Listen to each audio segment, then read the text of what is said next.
اور میرے ہم مکتب ساتھیوں، السلام علیکم ورحمۃ اللہ وبرکاتہ۔ وعلیکم السلام۔ آج ہم اپنے مدرسے میں یوم اساتذہ منا رہے ہیں۔ اس موقع پر میں اپنے خیالات کا اظہار کرنے جا رہی ہوں۔ امید ہے کہ آپ غور سے سنیں گے۔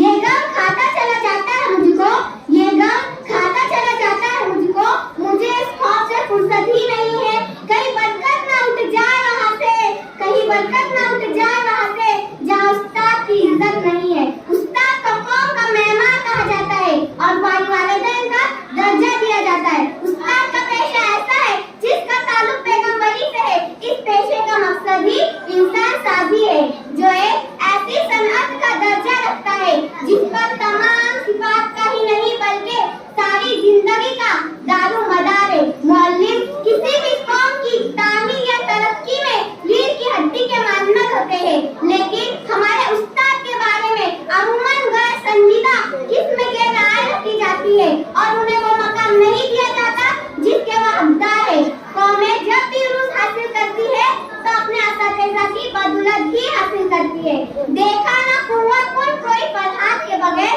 دیکھا نہ قوت